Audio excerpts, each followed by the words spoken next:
After World War I, the Treaty of Versailles limited Germany's military power and demanded that they pay millions of dollars in reparations. Germany was weakened greatly and in a state of disarray. Despite these restrictions, Germany still managed to cause World War II, which is what the Treaty of Versailles was trying to avoid.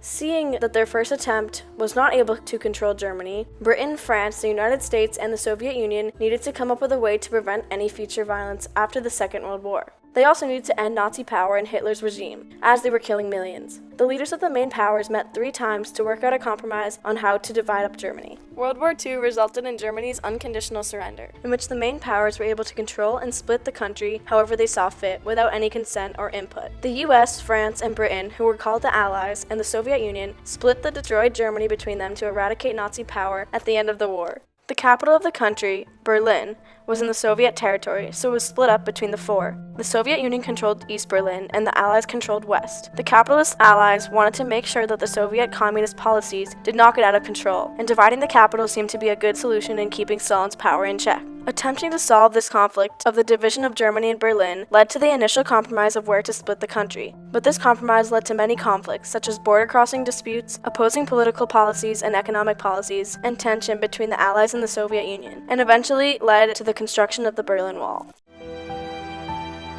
Each country involved in making decisions about the division of Berlin had different motives and perspectives. The United States was not interested in making any profit, only protecting peace and restoring Germany, especially Berlin, as well as the rest of Europe from the destruction of World War II. Since Germany shattered world peace twice, the United States felt the need to intervene, and Great Britain was in agreement with them. To keep this peace in Germany in check, the Allies needed to remain on good terms with each other. In a conversation with Stalin at the Yalta Conference, Winston Churchill, the Prime Minister of Britain, stated this, saying, "The peace of the world depends upon the lasting friendship of the 3 great powers," excluding the Soviet Union. Britain and the United States were concerned about the Soviet Union and wanted to protect Germany from the implementation and spread of communism. Joseph Stalin, the leader of the Soviet Union, wanted to spread communism throughout Europe and saw an opportunity to start with Germany. William Leahy, Roosevelt's chief of staff, pointed out that Stalin intended that reparations in kind should include factories, plants, communication equipment, investments abroad, etc., and should be made over a period of 10 years, at the end of which time all reparations would have been paid. The total value of the reparations in kind asked by the Soviet Union was $10 billion. Stalin wanted Germany's economy handed over so that he could take their factories, investments, and money and produce a communist society in order to expand his ideal society. He preferred a divided and defeated Berlin, as Germany would not be able to rise up against him in his plans to rebuild Germany as a communist state. 3 separate conferences were held to decide the economic fate of Germany. The first was the United Nations Conference on International Organization, which took place in San Francisco from April 25th to June 26, 1945. The next was the Yalta Conference, held in the Soviet Union from February 4th to the 11th, 1945, and the final was the Potsdam Conference, which was on July 17th to August 2nd, 1945 in Potsdam, Germany. The closing outcomes were declared after the Potsdam Conference. First of all, they established a council composed of the foreign ministers of the United Kingdom, the Union of Soviet Socialist Republics, China, France, and the United States. In order to split up Germany, these powers decided that supreme authority in Germany will be exercised on instructions from their respective governments by the commanders-in-chief of the armed forces of the United States of America, the United Kingdom, the Union of Soviet Socialist Republics, and the French Republic, each in his own zone of occupation and also jointly in matters affecting Germany as a whole, in their capacity as members.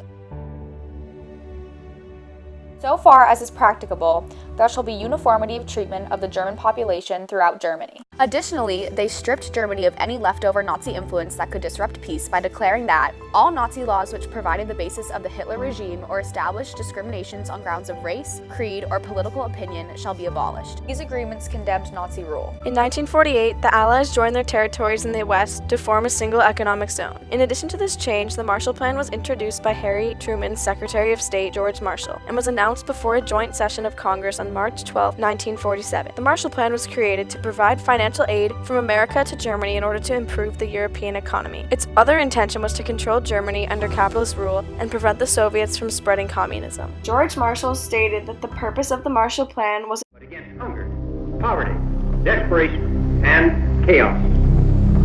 Its purpose should be the revival of a working economy in the world so as to permit the emergence of political and social conditions in which free institutions can exist. The Marshall Plan was put in place to prevent this kind of suppressive treatment. This plan was rejected by Stalin as it was meant to block his communist philosophies and his ideal society. The economy in West Berlin prospered, and Stalin started to worry about how poorly the East was doing in comparison. His people were unhappy and hungry.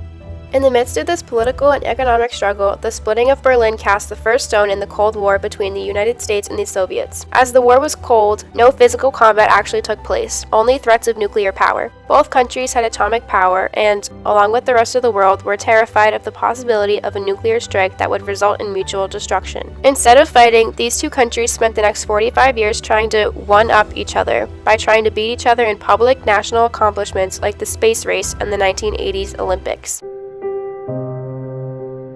The Cold War eventually led to the Soviet Union's decision to block off the Allies' ground transportation access to Berlin, and on April 1, 1948, the Soviet military started to build a land blockade. There was no road, train, or water passage between the two sides. Left with no way to get food or supplies, those who were living in West Berlin were scared. One West Berlin resident, Mercedes Wild, remembered being afraid. "Now we will have nothing to eat. We've been blockaded."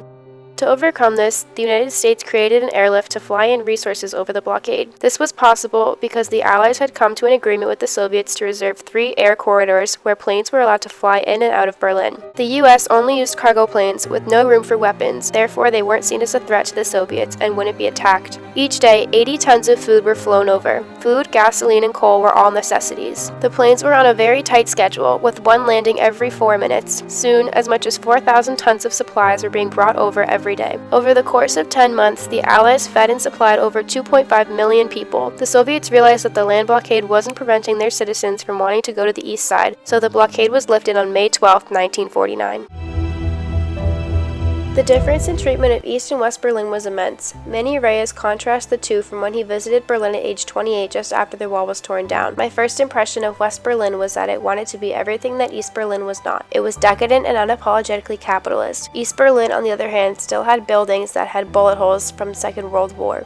Citizens living in East Berlin wanted to cross the border into the prosperous west side of Berlin, which was now a free state. This became a problem for Nikita Khrushchev, the leader of the Soviet Union following Stalin's rule, as people were fleeing East Berlin to live in West Berlin. Khrushchev found a solution in a private conversation with Walter Ulbricht, head of the German Politburo. Less than 2 weeks before the wall was built, the Khrushchev ordered the building of the Berlin Wall under secrecy. He said, "For instituting the new border regime, you shouldn't explain anything, since this would only increase the refugee exodus and could lead to lots of traffic. We will give you 1-2 weeks so that you can prepare economically. Then convene the parliament and announce the following communique. As of tomorrow, guards will be posted and it will be forbidden to go through the border. Anyone who wants to pass through can only do so with permission from the designated GDR authorities. An order will be carried out and no one will be allowed into Berlin or through the border of Berlin.